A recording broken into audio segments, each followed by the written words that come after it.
We're live here. Okay. And we're live there. Okay.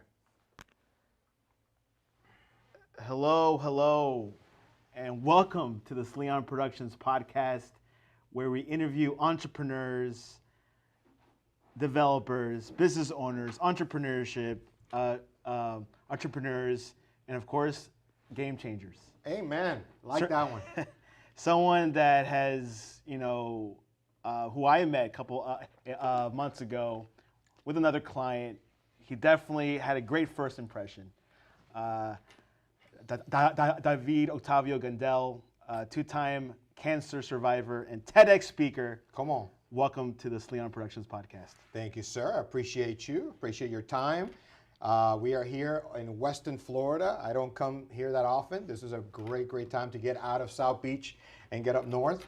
So really grateful for the opportunity, and just grateful to hear, how this interview is going to take place with you and how you do your podcast and how you bring it to the public. So I'm really excited about that. Dave, you're very experienced. Of course, not only, you also are, you're also a speaker as well. Correct. And you're also a host. So you've done, beyond podcasts. You're with live audiences. Tell me a little bit, about yourself and your story. So my cancer story or my life story? Let's start from, if you could bunch your, let's do it. So originally I'm from Puerto Rico. I was born in Santurce, Puerto Rico. I went to Lincoln Military Academy. Both of my parents were in the Army. My dad served in the Korean War, and my mom served in the Vietnam War. My mom was a captain in the Army. Both of them came from education. Both of them came from great families. So my grandparents, I was able to meet, thank God, my mom's parents, and then my grandmother from my dad's side. I never got a chance to meet my grandfather from my dad's side, but I heard great things about him. Very humble man. So long story short, I was raised in a private school where I was able to really flourish because of my parents. And that military school also taught me a lot about not just education. I also learned English as a first language. All my classes were in English except Spanish class.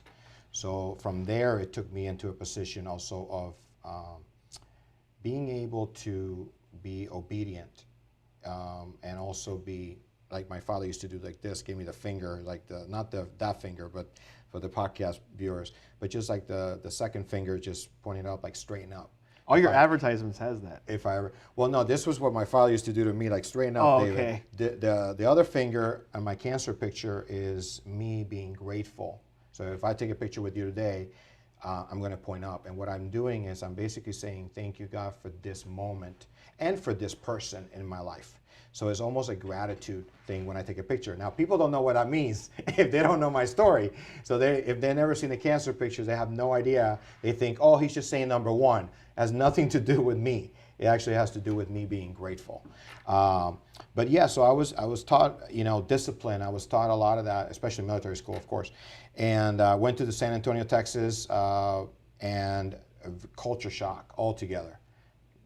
From Puerto Rico, From Puerto Rico to the States, period. Now, I had traveled the States. I had gone to Disney World since I was 5 and Busch Gardens and, Tampa, Orlando, whatever. That's why I ended up in Florida, I think.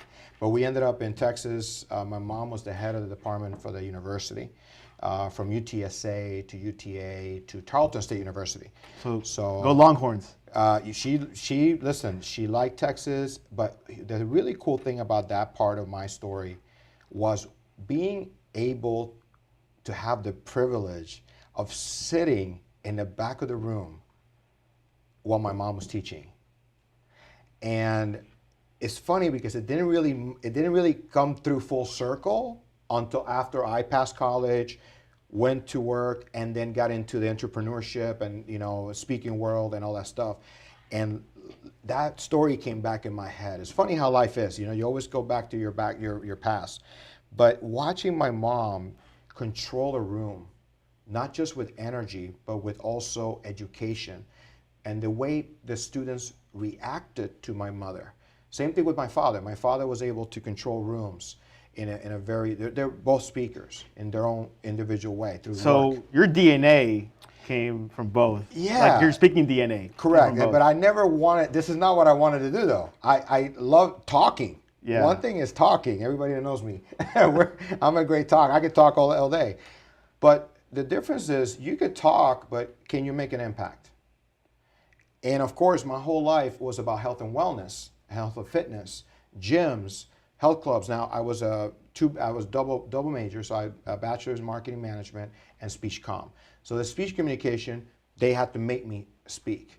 You know, that was the thing. Now I have to speak, not just talk. Now I had to speak to a room and make something out of nothing. You know, teacher's like, okay, here you go, here's your topic, and roll, right? How were you back then? Were you kind of good, or you were kind of I was good shy? at just talking around. So like, you know, like when you like, you don't know the subject, but then you're going to talk about it anyway, like you know it.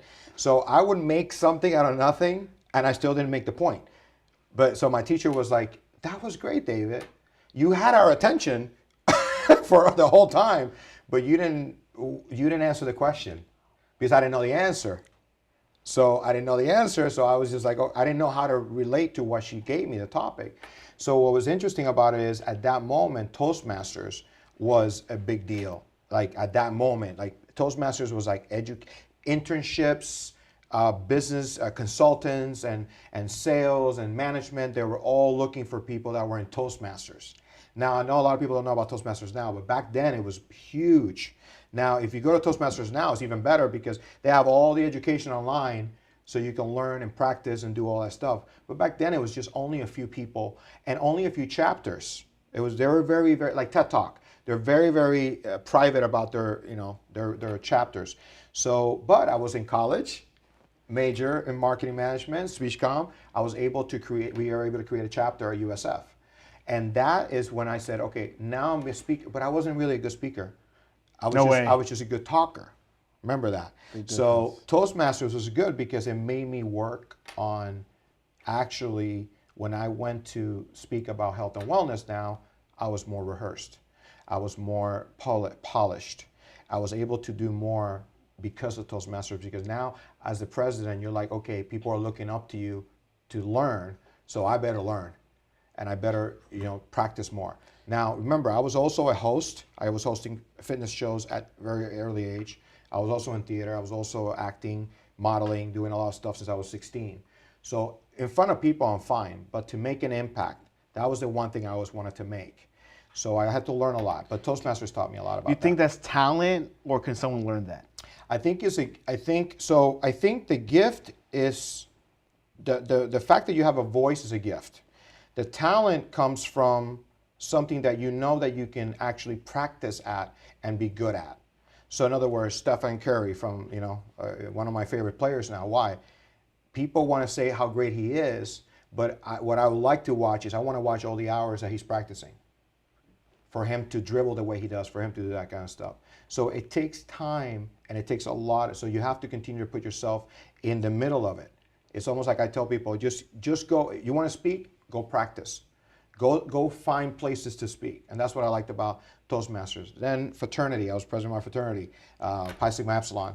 And then of course from there I was in, you know, business college council. So everything, I wanted to be in everything. So the one good thing is for some reason I had this thing that I wanted to push myself to be a leader in whatever I did. But that also brought a lot of responsibility and a lot of pressure. So again, I always feel like God was preparing me for the battle for cancer. All these pressure, anxiety, nervousness, everything that I had to face, even though it wasn't a life sentence at the time, it felt like it because 19, 20, 21 years old, you think a final is the end of the world, and it isn't. If you fail the final, you can take it again, right? But there's a lot of things in life that you can't take over. You can't do do-overs. You know, it's already done. So those are the things that I've learned through this process. Everything about my life, I'm just looking for that learning. I'm looking for the lesson. Yeah. You know? So tell us about your cancer story. You've been on, you know, several TV shows throughout the past. I know it's impacted your life, and it's still impacting other people right now. So tell us that story.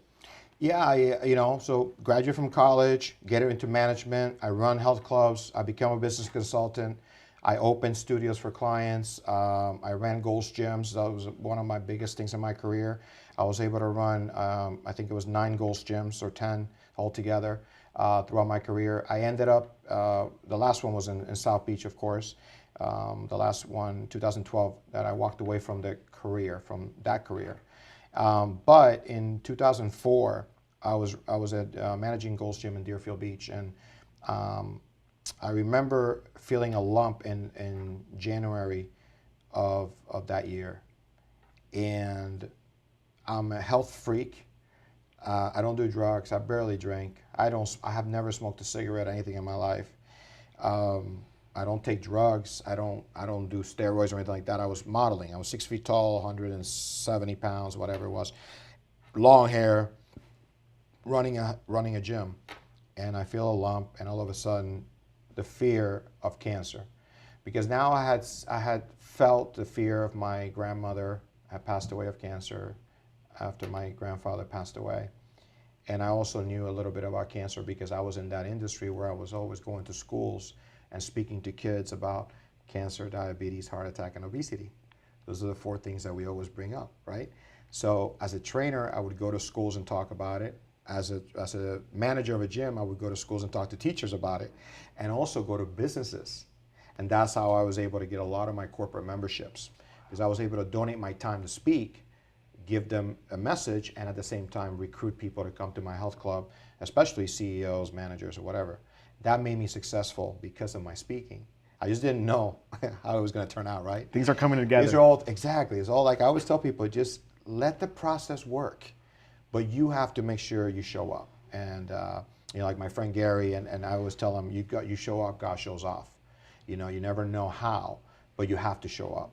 And so I'm 29 years old in August of 2004. And I finally and my birthday was July 18th, I finally make that appointment. Now it took me 6-7 months. Remember, I felt the lump in January. It took me 6-7 months to actually make an appointment. And my birthday, I made the appointment, and it was August, I believe it was August 10th or 9th of that month. And the doctor put me with a neurologist to look at my case. And on Friday the 13th, 2004, the words that I was really literally like running away from, I already knew it though. Like when I tell you, Santiago, I already knew I had cancer. The whole time, all 7 months, I knew it.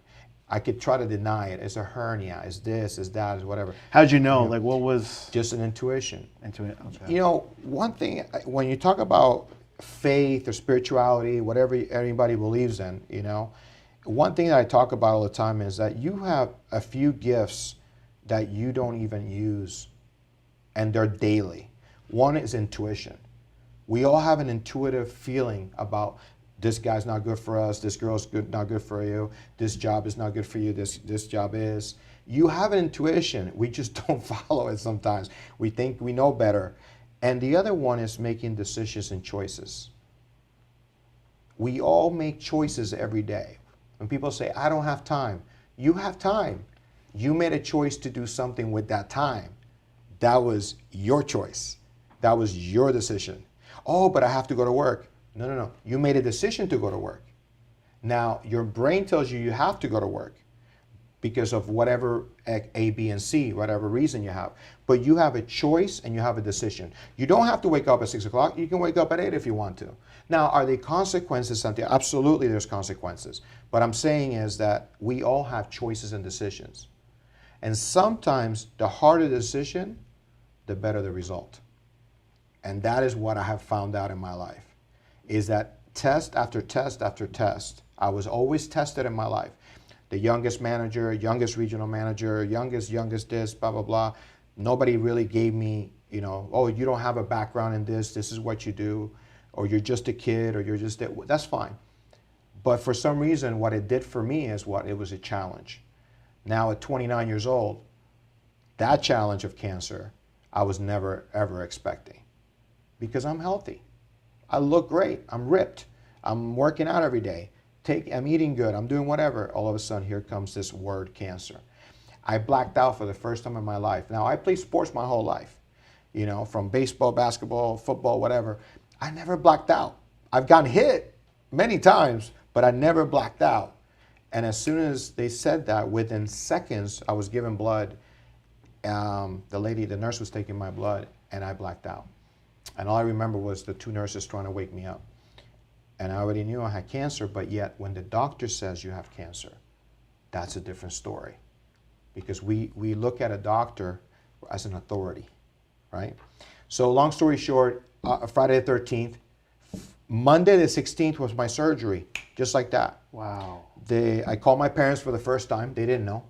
So they came down, and on Monday they were there. Early surgery, outpatient surgery. We removed the tumor.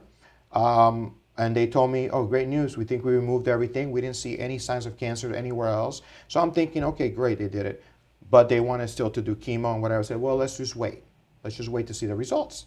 So long story short, it was encapsulated. They said, we don't see any signs of anything. There is no sign of cancer in your body. None of my exams came back as cancer. It was just in the tumor, was encapsulated. So what I told them was, okay, let's do this. Let's just do continuous checkups. And for the next 2 years, I did the checkups. But what happened was God woke me up. So when people say, well, you have a good relationship with God, you're right, I have a great relationship with God now. I didn't have a great relationship with God then. I believe in God. I believe that God exists. I didn't have a relationship with God. In other words, God is right there, He's in the passenger seat, or He's in the back seat sometimes. And I thank Him for a lot of things, but I wasn't speaking to God about what about my life. So when people always say, well, how come you have it's about, stop thinking about,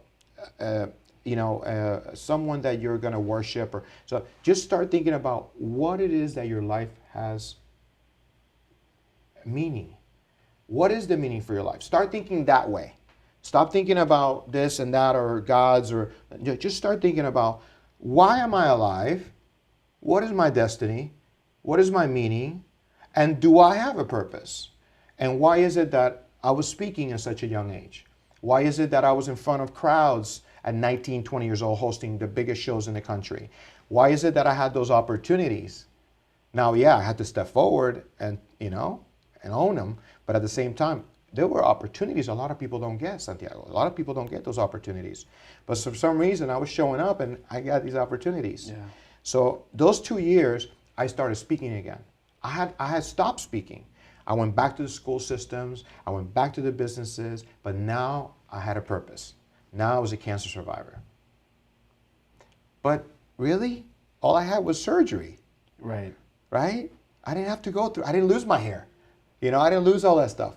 But the interesting thing is I started doing fundraisers. I have pictures with a tiger. I had a tiger to my gym, and we did pictures with a tiger, a cub. But like literally, he opened his mouth and he would bite your You're done. I had a trainer with him. But we did art auctions for American Cancer Society. I started doing all the walks. Like, you have no idea. I was praying every day. I say, why God? Why me? What did I do? What happened? And long story short, the why me became why not me. It became, okay, why do you think you're so charismatic? Why do you think you want to be in front of people? Why do you think you were a DJ and a host and in theater and debate? And why do you think all these things you were?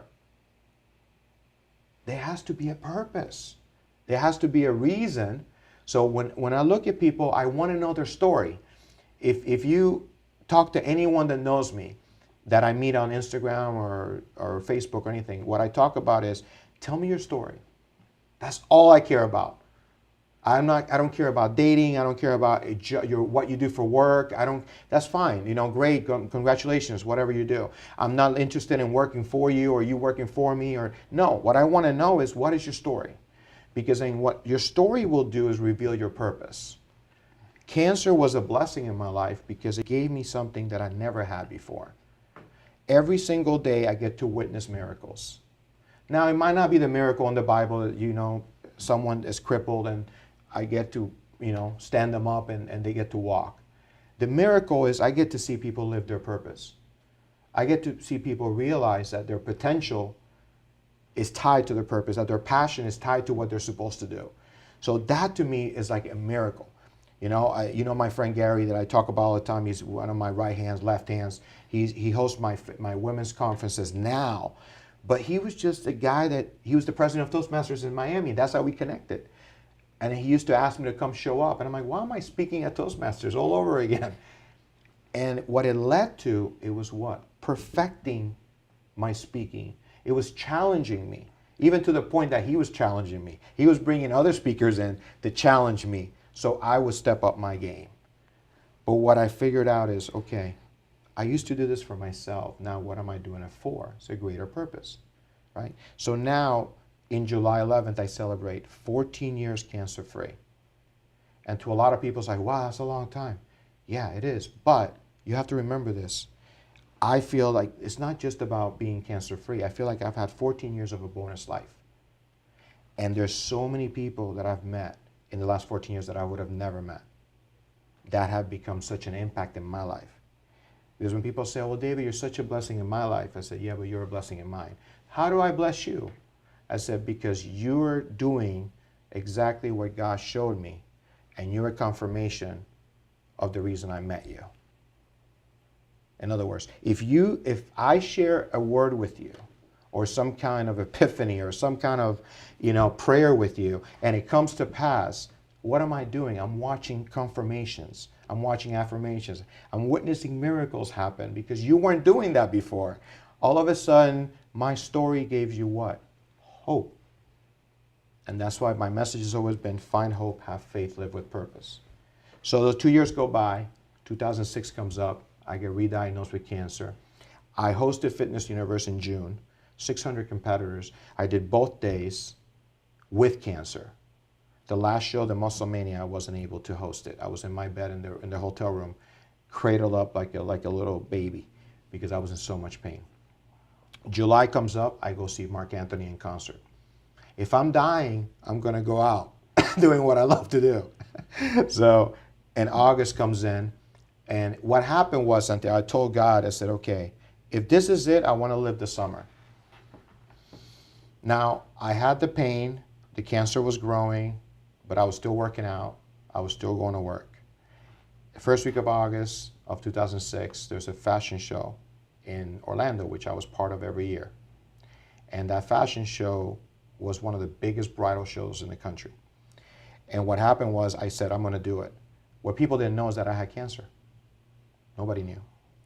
Now, the show was tuxedos. So I was able to, even though my stomach was distended, I was able to just tighten up the vest and then put the jacket on and walk the stage. Now, the cool thing is I have pictures of that show. You can't tell I'm sick. I had makeup on, my hair was in a ponytail, I had my tuxedo on. You couldn't tell I was sick. But I left the stage to change, and I was in so much pain I could barely walk. But yet I was walking the runway. There's sometimes, when people say, oh, this guy lifted up a car because somebody was underneath, right? That's how I felt. Just walking. Being able to walk was a miracle. I finished the show. I told the people, the producers and everybody, I have cancer. I'm going into treatment. But I hope next year you save a spot for me because I'll be back. Now, did I really believe those words? I don't know. At the time, I can't really say. I did believe I was going to live, but I needed more confirmation. So I ended up in the hospital that next Tuesday. That Friday, I was given a death sentence. So literally 2 days later, I'm in the emergency room in Boca Raton, Florida. On Friday, I'm basically being told I'm on morphine. That's like the last. That's the last straw. Last straw, yeah. No doctor wanted to take my case. Nobody answered the call. And then right before the midnight hour, Dr. Pascual Benedetto from Sylvester Cancer calls my oncologist and says, what are you doing with him? Nothing. We already started the morphine drip. Send him to Jackson Memorial tonight. I'm going to try something. Yeah. Now Were you aware? I'm on morphine. Oh. So the cool thing, the only thing cool about morphine is that you don't really feel pain, right, but you're also goofy. And I'm already a goofy person as it is. So I'm like making jokes. I'm doing all kinds of stuff. You were staying positive. Oh, well, I wasn't even thinking. I was like, where am I going? So this is a true joke, and it's a fact. I was on the ambulance, 95 South, and there's a club named Space. Everybody, a lot of people in Miami know there was a club named, so I don't know if they're still there. I don't know, after the pandemic. But anyway, so Club Space was there. And when I used to DJ, I used to come down to Miami and I used to go to Space and either DJ or just hang out. And what was interesting was that I'm driving 95 South and I see the sign on the ambulance, 95 South. And I'm telling I don't know, EMT or the ambulance, and I say, are we going to Club Space? Like I'm just having fun all the way home, all the way down. You're out of it. So I'm out of it. I get there, but I remember these things later. When I start going through my story and sharing my story, that's why I was told the more you share, the more you remember. So long story short, I get to the hospital. I tell my girlfriend at the time, I said, listen, I need paper. And I put in I found out who he was. I put Dr. Benedetto, David is here. And I taped the 2 pieces of paper, and you know how big those hospital doors are. And it was I left it open, and I put the piece of paper on top of the frame. Who does that? Like, I'm dying of cancer, I'm on morphine, I just landed in a new hospital, and I'm putting 2 pieces of paper taped on the door to let the doctor know that I'm here. Wow. These are the things that this is the Davis stuff. So I come up and all of a sudden he walks in, he takes the paper down and he walks in, it was after midnight, he's doing rounds. And I meet him and he says, you're in uncharted waters. We don't know what we're doing, we're gonna try something. And when he was interviewed by the Miami Herald, that's exactly what he said. We are in uncharted waters, we're gonna try something. So the next 3 weeks were like a blur. They did all these exams on me, put a camera down my throat. I had 7 liters of fluid in my stomach, distended. They pulled all that stuff out, and they started chemo immediately. I woke up 3 weeks later at 124 pounds. My muscle was gone. My hair was all falling out. I was a toothpick, yellow color, green color. That picture you sent me, yeah. And I go from there, and I end up going home. He's like, we're going to start round 2. You're still alive. Remember, I was given 3 days to live. I'm 3 weeks past that. I was going to say 3 weeks. So now I lost 50-something pounds, right. But I'm still, I'm still alive. Right. I go home. He says, I don't know if you'll come back for round 2, but if you do, we're going to start in 5 days. This cancer was extremely aggressive. The cancer was covering all my organs upside, like a Christmas tree upside down. All the organs were covered. You could not see one organ from my pelvic region to my chest. So for them, it's like, how is he still alive? So I come in and I go home. I shave my head. I had to almost cry to get somebody to take that picture, because something inside me say, take this picture. This will be your testimony picture. This will be what people will see. That will show the miracle that God was getting ready to do in my life. So I took all the energy I had, got up on the couch, pointed up at God, smiled, and took the picture. And now if you Google my name, that's the picture that's everywhere. Which is a very powerful picture. And you wouldn't believe I went through that if I don't take that picture, right? If I came to you and said, well, you met me at your client's office, and I said, I'm a 2-time cancer survivor, and you see me, you would not believe me. No, you looked healthy. And that was just one picture. Now, I took other pictures, but they're not as powerful, because on that picture, not only am I tested, I'm literally saying, I'm making the promise to God, God heal me, I'll tell your story until the whole world hears. Amen. So I make that promise, pointed up at God, and I smiled. After that, everything else was, now let's go fight.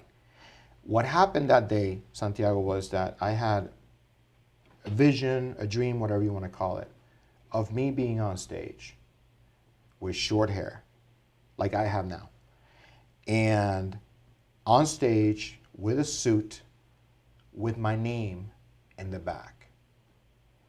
And that picture was what gave me hope. That's why I always say to my conference, don't dream your life, live your dreams, my keynote speeches, because your visions and your dreams is what's supposed to give you hope to keep going. So you got to keep dreaming. You got to keep believing in those dreams. So I have this hope that one day I'm going to be back on stage, hosting, speaking. I don't even know what I'm doing. Just I know I'm going to be on stage with short hair. I haven't had short hair since I was 16 years old. So in other words, for that picture to come to pass, that means I was what? Surviving. I would have had to survive cancer for that picture to come true. So August 25th, I took the picture. August 25th, 2019, that vision came to life. On a stage in Orlando at the Discover Your Beauty fashion show. I'm on stage, blue background, and my name in letters. David Octavio Gandell. The reason I changed all my branding from David Gandell, David Octavio Gandell, is because everything I saw was David Octavio Gandell. So I said, I'm going to go in faith and change everything. Why? Because I saw my name in lights, and that vision came to pass 13 years to the date. That was August 25th, 2019. 13 years to the date. I finally see the vision that gave me hope all those years. Man, the timing.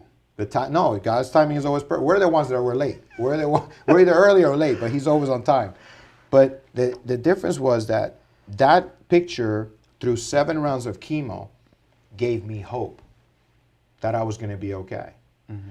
Those 7 rounds, we don't have enough time to talk about all the pain and all the suffering that I went through. But the cool thing was that my scripture is Philippians 4:13. I always say, I could do all things through Christ who gives me strength. And what was interesting about that scripture was that I needed God's strength. And there came a time after my 3rd round that I said, okay, God, doctors are doing their part. You still kept me here. What do I need to do?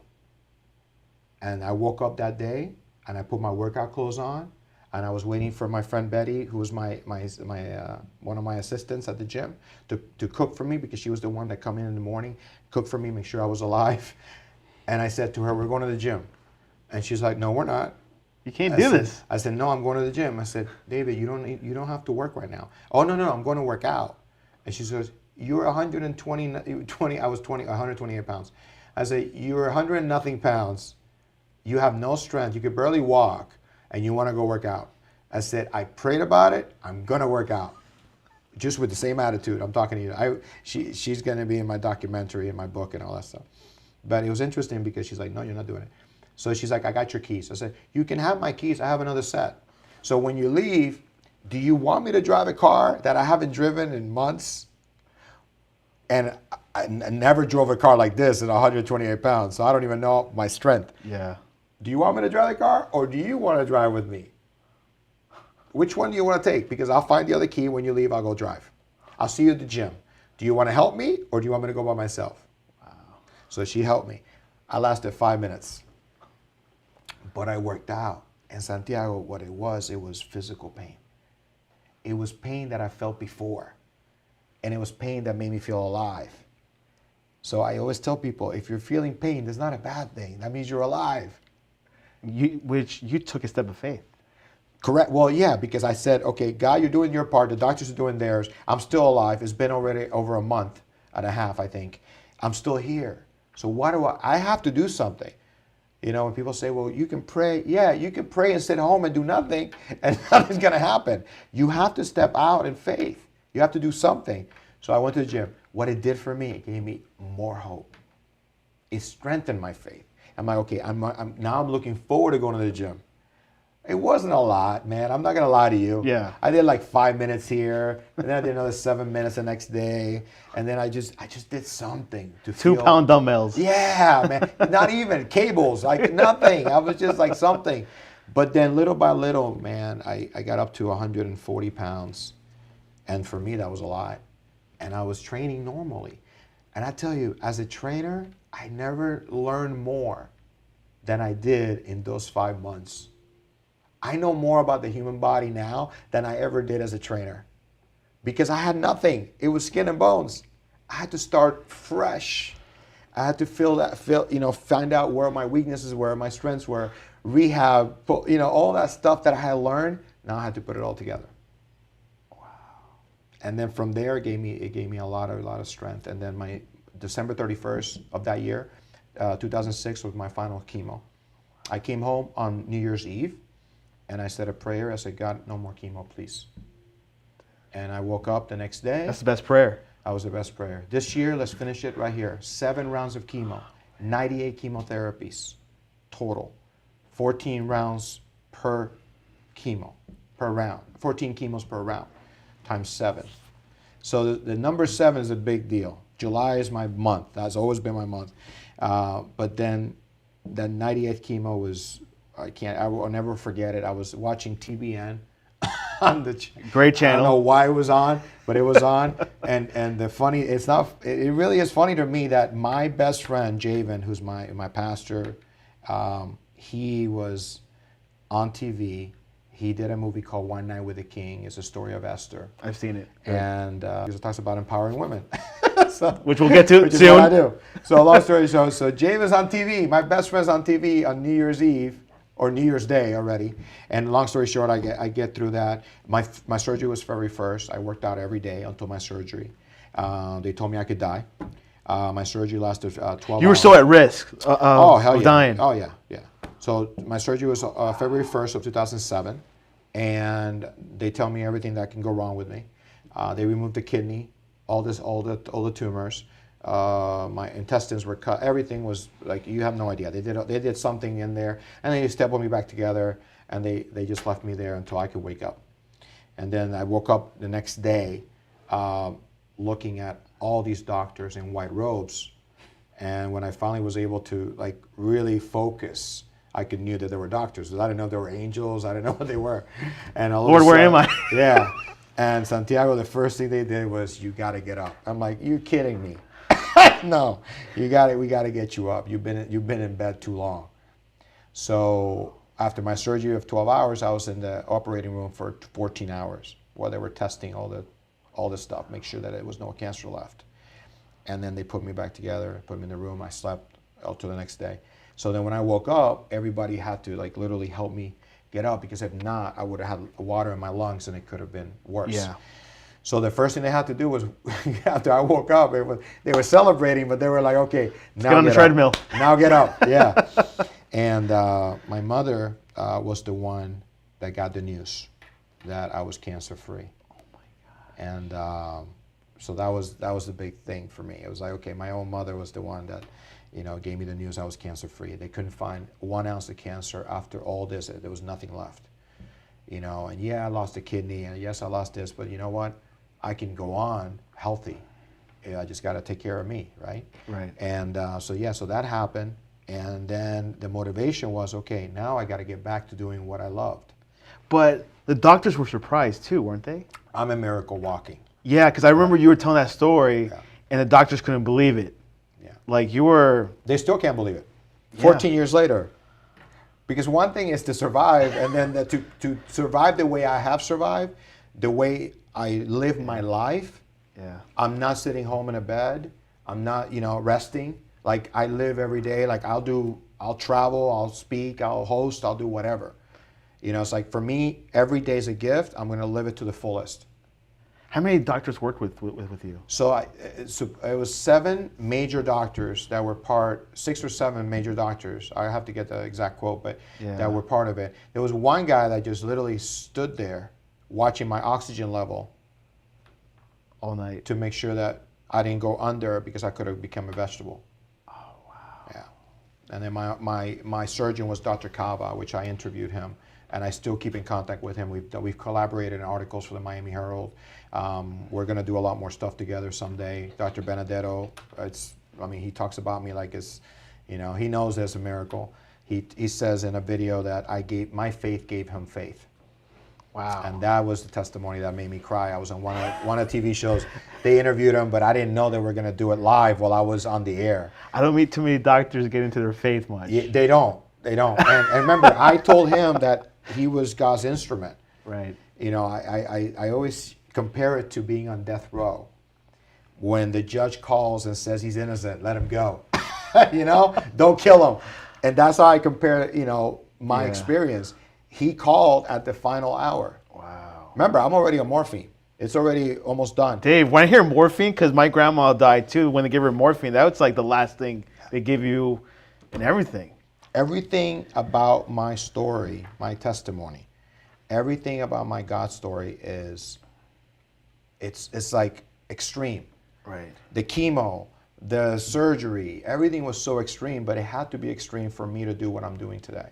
That's a big motivator. For me to be able to break through walls of people, to not judge anyone, to love on everybody, to be able to listen to people's stories, to be an empath and be able to, feel the empathy and be able to take that in and be able to kind of help or guide in the process of healing. Right.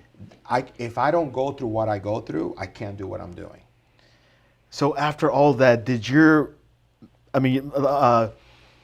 message change completely? Like you started speaking about that testimony. Before it was just, you were just a host. I started getting back into speaking and sharing all that stuff after my surgery, after one surgery, But your message now had more meaning.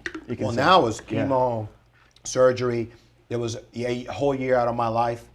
I got back in June. I worked out all through those months. And literally, I started in April, I think it was April, Easter. And I made a commitment that I was going to be, in June, I was going to host a show again. And I didn't skip a beat. In June, I was hosting a show at 152 pounds. So you were gaining. Yeah, my tuxedo was big, but I was on stage. I could barely walk the way I used to walk because I have neuropathy from the chemo, but I was on stage. And my voice was my voice. And now I had more passion because now I was really, really, really enjoying the process. Mm-hmm. I was really taking, sometimes you go through life and you're not in the present. Now everything I was in the present. I was experiencing every excitement, every scream from the audience, everything. When I got a chance to host Calle Ocho, 3 years in a row, that was thousands and thousands of people and artists, and I'm hosting and I'm in front of these thousands of people for a whole day, and I lived it. I could still feel the experience. How often do you pinch yourself, David? Well, every day I wake up and I'm like, okay, I'm up, I can get up, I can walk, all right, let's go. And I just say, okay, I say, thank you, God, for another day. This is a gift, I'm gonna unwrap it. I'm excited to see what is this day gonna reveal to me. In other words, I look at every day as a revelation. I don't know. Each person that I meet is a revelation. Each thing that I do, or each project, or each event that I want to do, I feel like I need to do, then it's a revelation for me. And the other thing I say is, God, bring people into my life that I might become a blessing. And that's a daily prayer. So then, again, I'm here to serve. So, okay, bring people into my life that I can be a blessing. And then I'll text people, I'll reach out to people, and they're like, how did you know? I say, I don't know. I just know God knows. I'm just being obedient. And that's one of my words. I always say, you pray, you listen, you're obedient, and then you're consistent. So after all that, obviously, you get invited to Steve Harvey's show. You go speak at TEDx. Doors start to open.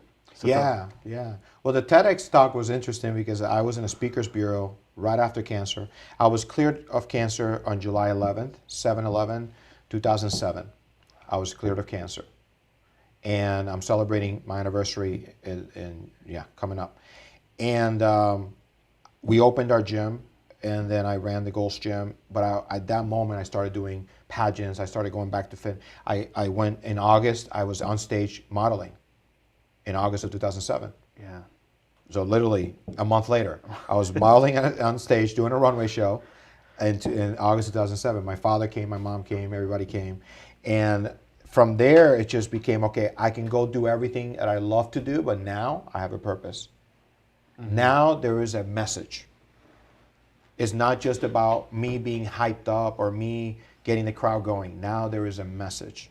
And so I didn't skip a beat of what I love to do. Is what I always tell people. You'll get there. Just keep doing it. But now there's a purpose. Now there's a message behind it. And and that year taught me a lot. But I was in a speakers bureau, started speaking. I created a speaker's bio. One of the seminars was Surviving Your Cancer. And the seminar wasn't about cancer, the disease. The seminar was about what in your life distracts you, destroys you, and takes your dreams away. Those are the 3 points that I talk about. Now, I've coached people all the time. I've been around people with addictions. I've been around people with dysmorphia. I've been around people that have been abused. All those things were coming to light now, which is what I do now with women empowerment, right? But that seminar was one of the most popular seminars. The other one was a miracle walking, training tools for fulfilling your purpose, be excited through your challenges, which is some of the seminars I talk about today. But one day I felt I'll be a TED Talk speaker because I watched all these amazing speakers. And every time that an opportunity came, they canceled the event. And then I did a radio show on iHeartRadio for about a year and a half, 2 years. And in that one of the shows, I met this amazing woman that was a principal. And she was a guest, and I was sharing my story with her. And I was like, why am I driving all the way up here to do this radio show? You know, blah, blah, blah. I was like thinking about what was the purpose, even though I was sharing with people. She calls me years later, and she says, I've been looking for you. I've been wanting to ask you something. I'm putting together a TED Talk, and I want you to be the keynote. So I said, send me a title. And the first title was Surviving Your Cancer. And I knew that that message was so relevant in 2007, and I didn't know that, you know, over 10 years later, that that was going to be my TED Talk. And I know that eventually people will get to watch it, or people will get a chance to see it, or maybe when my career continues to grow, people will go back to that TED Talk because it's about them. It's about them defining in their life what is their cancer. So it's a message for everybody. If you had cancer, don't have cancer, don't know anything about cancer, it's okay. But we know what cancer does. So if you can compare something in your life, is it being in an abusive relationship, being an addict, being, you know, dealing with dysmorphia or body imaging issues or anorexia, bulimia, or whatever people are dealing with, what is your cancer? And then let's define it. Let's acknowledge it. The first thing about a challenge or a mountain, right, is acknowledging that there's a problem, and then let's work at it. So you are hosting monthly women empowerment meetings. Tell us a little bit about that. How'd you get into that? And yeah. So after I overcame cancer, my clients were coming up to me and telling me how I changed their life. And I was like, I didn't know that. I just thought I was training you to compete, or training you to lose weight, or training you to whatever. And they're like, no, no, no. You were training me, but you were also coaching me. You were also changing my lives. You were also listening. So I started recording what I did in my life. I recorded while I was at home doing chemo and after my surgery. I started recording my life story, which is going to be in my book and my documentary. And as I watched it, I started defining a lot about my life. You know, was I confident? Was I conceited? Was I this? Was I that? Was I, you know, I started going through all these things about my life and defining them. And then I started coaching women. I started doing the same thing. I record a session. They get to watch themselves. It's almost like they're watching a mirror. They get to listen to their pain. They get to listen to what they've gone through. And what it does, something inside their brain starts clicking. I want to help this person. They don't see themselves anymore. Now they see someone they want to help, which is themselves. And the more you define yourself and the people around you, little by little, things start opening up. You start figuring out why you get upset, why you're triggered, why this, why that, all this stuff, why you have these dreams. Why is something every day knocking on your door trying to get your attention? And you don't want to pay attention because you're so distracted with what? Society, or the way people define you. So I did all these sessions. I got to the point where my hard drive was full, and I found that I had coached over 100 women one-on-one. So my mom's a psychologist. She's got a PhD, doctorate from Ohio State University. Go Buckeyes. And she ends up, I learned a lot. I always listen to my mom, even though she thinks I don't, I do. But I had a minor in psychology, but what happened was I started literally taking all this information, and something tells me, listen to them all over again. So I spent 3 months listening to over 1,000 hours of testimonials, basically. And when I say this all the time, but I really mean it, I cried more in 3 months than I cried during 3 years of cancer. Between my two battles, I can tell you the times that I cried, but I cried more in 3 months because it was a daily pain that I was feeling. It's like, what a privilege I have to be trusted with someone's story that they never shared. So I started writing and writing and writing and writing. And then I wrote what's called Empowering Women in a Now series. And that series was defining you and those around you, training to fulfilling your life purpose, be excited through your challenges, and release the greatness inside of you. So it's basically you, step by step, getting to purpose. But it takes those things to do. First, you got to define it. Then you got to remember what are your gifts and talents. You got to find out what they are. And then your challenges are going to come. You got to be excited through your challenges because they're going to do what? They're going to test you, and you're going to grow from it, and then release the grace inside of you. Is when you have all that, now let's just go out into the world and put it out there. So that has been a life-changing experience for me, just like cancer was. Coaching now over almost 300 women. I have over 3 terabytes of information, of stories. I already done over 25 seminars. Last year I did my first full-day conference. I did 2 of them. This year I'm getting ready to do my full conference again, a 1-day conference. All 4 seminars, multiple speakers, and it's just basically breakthrough sessions, you know. That's something that's a lot of women like it to get into, like the personal coaching stuff a lot more than men does, which is unfortunate. Tell us about your speaker coach Program? program. Yeah. So basically I have to be your life coach first. Okay. I have to know your story. So from there, a lot of my clients go into 2 categories. Either they go life coaching into business coaching because they want to create a business where they can help others through their service or products. And then the next one is going to be speakers coaching.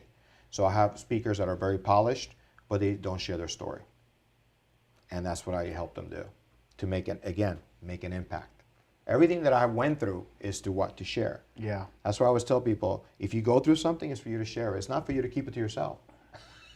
It's just that's not for it. So if you go through something, share it. If you go through an experience, share it. Now, not everybody's going to do what I do, and that's okay. Maybe you have a one-on-one. Maybe you do it through a Facebook group. Maybe you do it through maybe just your coworkers, Right. you know, or a little study at home, you know. Everybody has their own purpose, you know. So I would say, don't compare yourself to me. Don't compare your story to me. Just do what you're supposed to do. Learn your story and it'll reveal your purpose. It always does.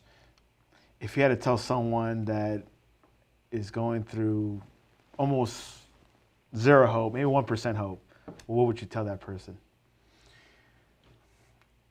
I always say that you find hope through a story. So you're either going to get it through, maybe I'm not the one.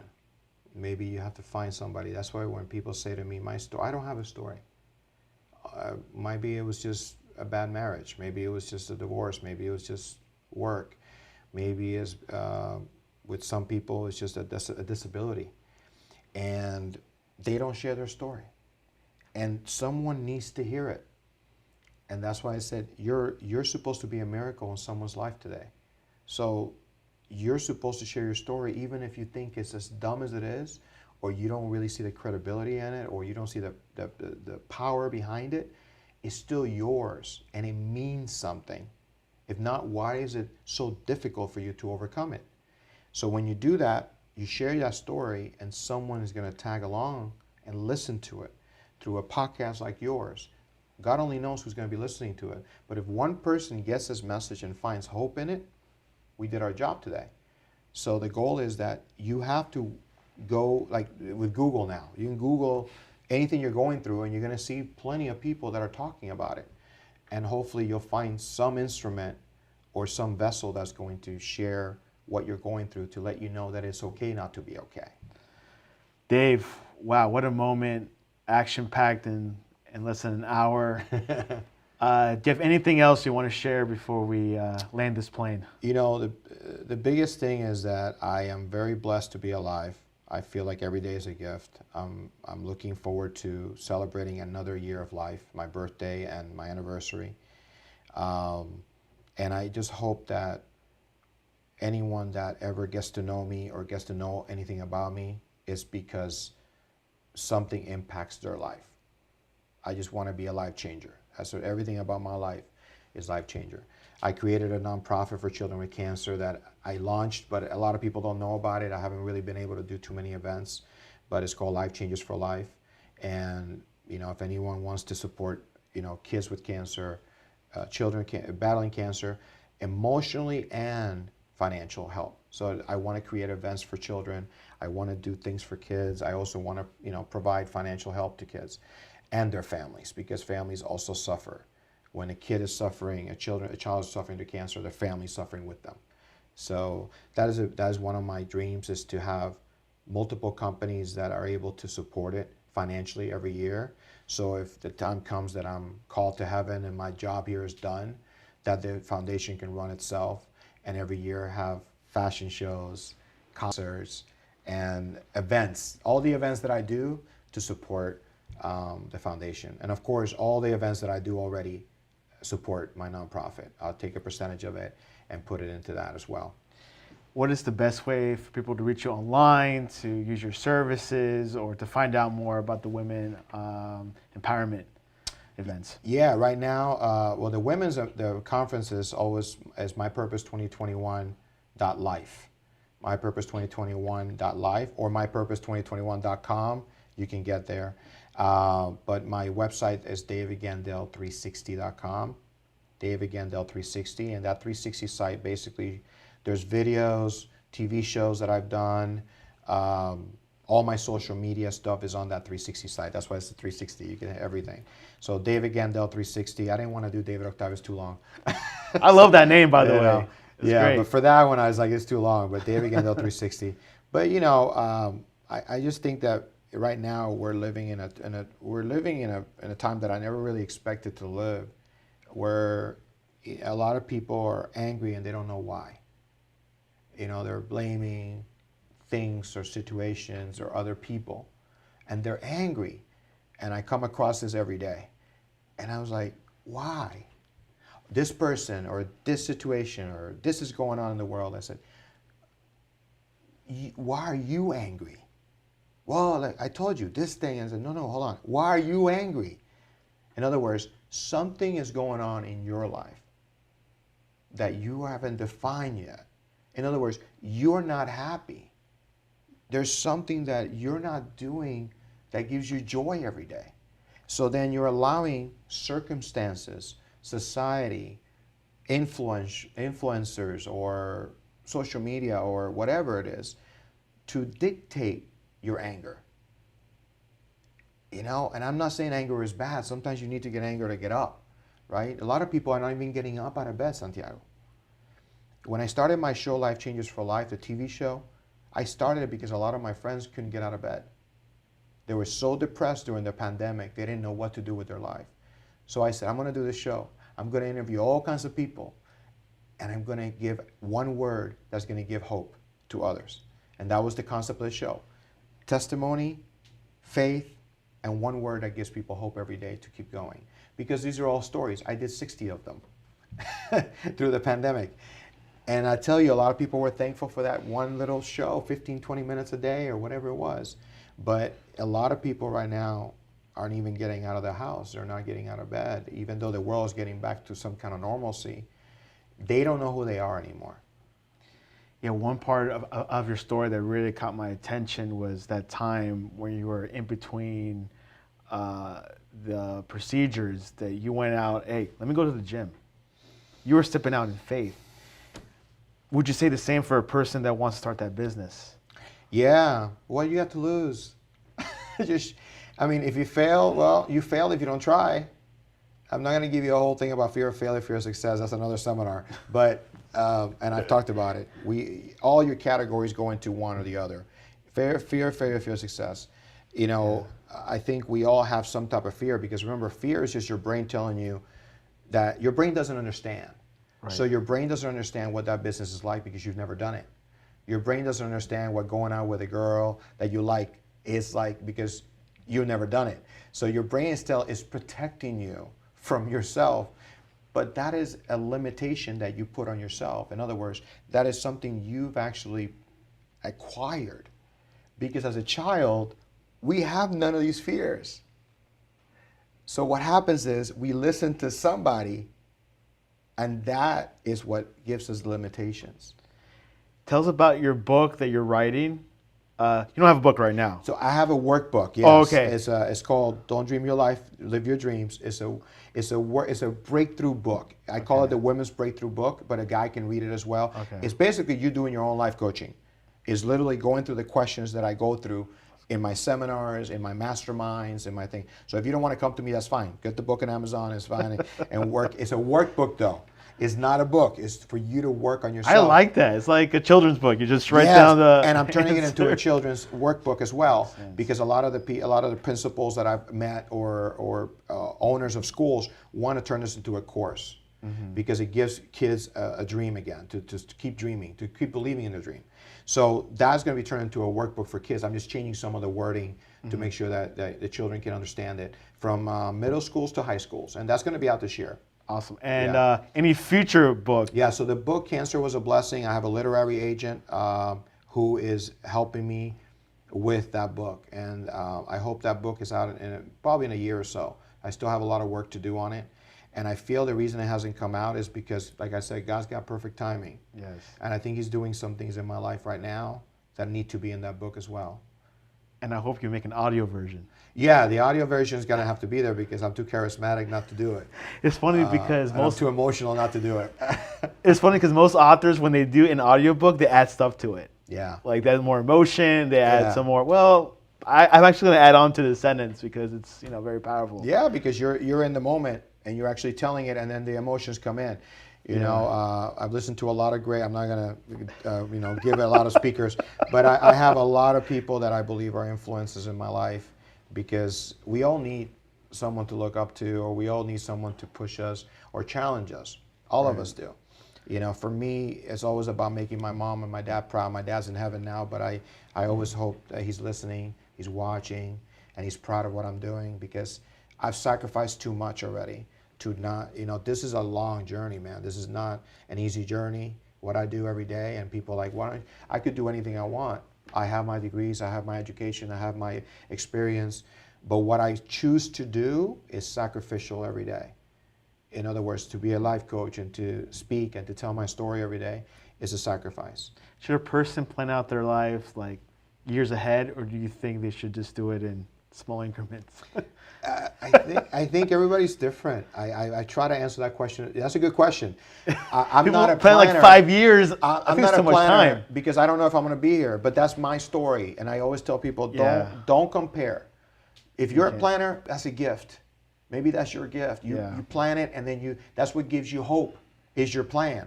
For me, I have all these amazing events, but I focus on what's here now. I focus on what's next.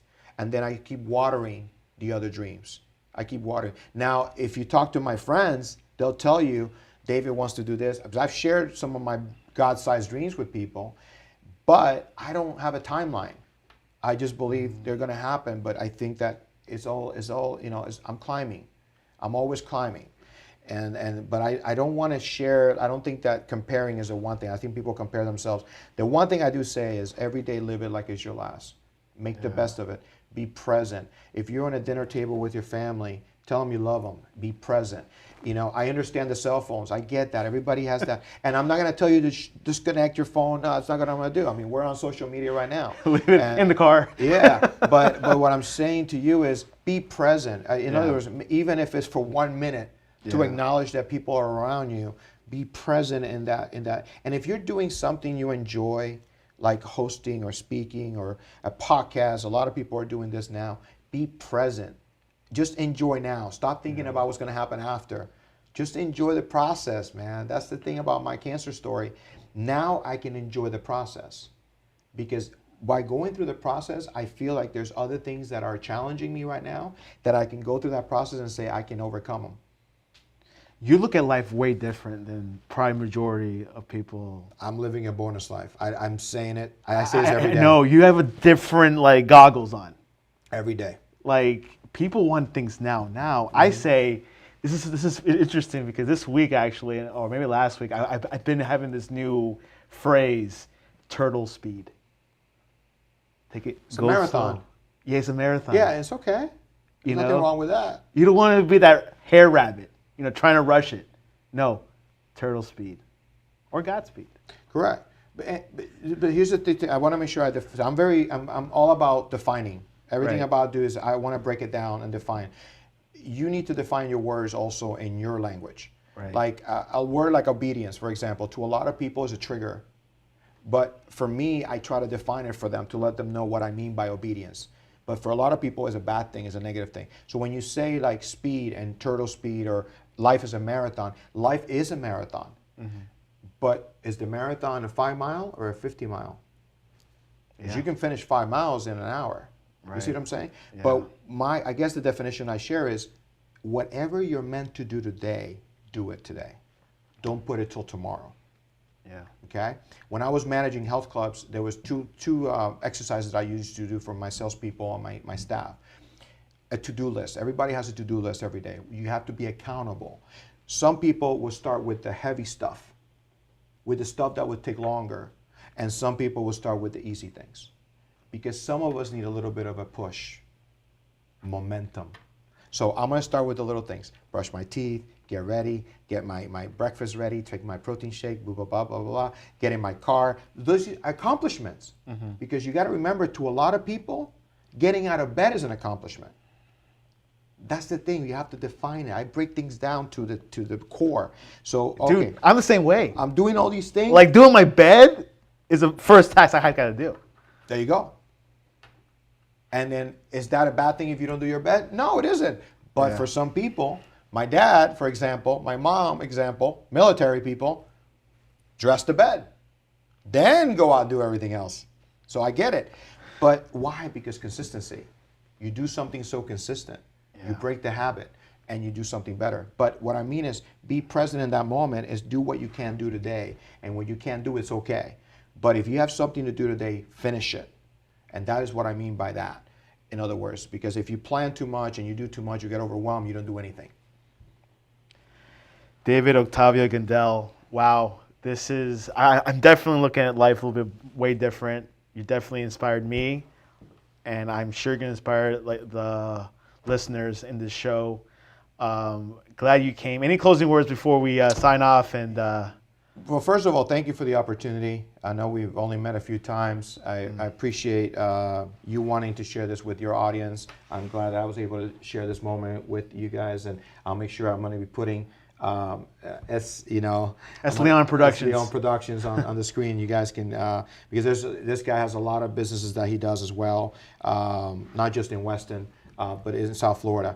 So I'm very grateful always for anyone that shares their platform with me. That is always a blessing and is a privilege. So thank you for that. My message is very simple. Find hope, have faith, and live every day with purpose. And then I added a few years ago when I did the seminar, my speech in 2019, find a way to be a miracle in someone's life today. Even if it's texting somebody, calling somebody, sending flowers, sending a note, a gift, whatever it is, be a miracle in someone's life today.